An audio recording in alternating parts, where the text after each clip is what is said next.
KA Paul కవిత షర్మిలపై సంచలన వ్యాఖ్యలు చేశారు. పదవులు ఆస్తుల కోసం తమ తల్లిదండ్రులతో తగాదాలు చేస్తున్నారని, కవిత తండ్రి చంద్రశేఖర్, షర్మిల తండ్రి రాజశేఖర్ అని ఆయన తెలిపారు. ఇద్దరి భర్తల పేర్లు కూడా అనిల్ అని, 60% బీసీ జనాభాలో ఇప్పటి వరకు ఒక్కరు కూడా ముఖ్యమంత్రి కాలేదని ఆయన ప్రశ్నించారు.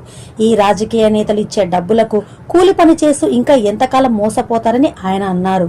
తెలుగు రాష్ట్రాల్లో, తెలంగాణలో కవిత, ఆంధ్రప్రదేశ్లో షర్మిలారెడ్డి, ఏంటి ఈయన గొడవ, ఎందుకు వీళ్ళు రాజకీయాల్లోకి వచ్చారు అన్న ప్రశ్న అందరికీ ఒక ఆశ్చర్యం కలిగిస్తుంది. నేను ముందే చెప్పాను, షర్మిలారెడ్డి పార్టీ పెట్టినప్పుడే ఇది బీజేపీ లేదా కాంగ్రెస్ పంపించిన బాణం, ఏదో ఒక పార్టీలో చేరిపోతే మీరు మోసపోకండి అన్నాను.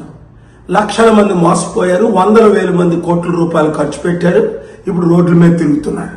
అందులో ఒక 40 మంది నన్ను కలిశారు.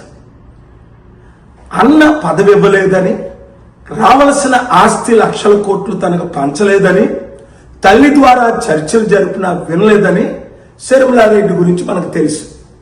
అయితే మరి ఇప్పుడు కవిత ఎందుకు వచ్చింది? అందుకే వచ్చింది, ఇంకొక అందుకు కాదు.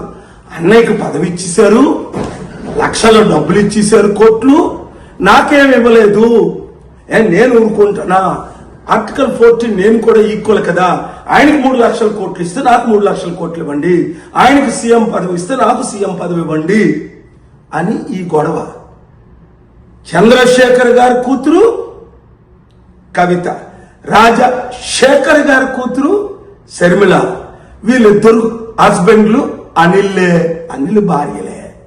ఇద్దరికి ఆశలు ఆకాశాలు. ఈ కుటుంబ కుల పార్టీలు మనకు అవసరమా? ఇంకా మోసపోవడం అవసరమా?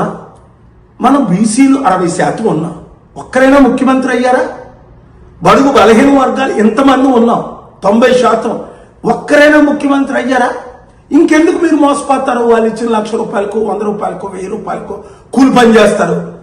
ప్రజాశాంతి పార్టీ, ప్రజల పార్టీ, అప్పులు తీర్చే పార్టీ, అభివృద్ధి చేసే పార్టీ, నిరుద్యోగులకు ఉద్యోగాలు ఇచ్చే పార్టీ.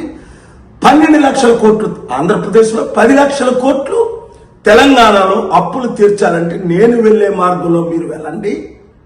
2 రాష్ట్రాలు బాగుపడతాయి, దేశం బాగుపడుతుంది, దేశం ద్వారా ప్రపంచం బాగు. ఈ వీడియో ప్రతి ఒక్కరికి చేరినంత వరకు షేర్ చేయండి.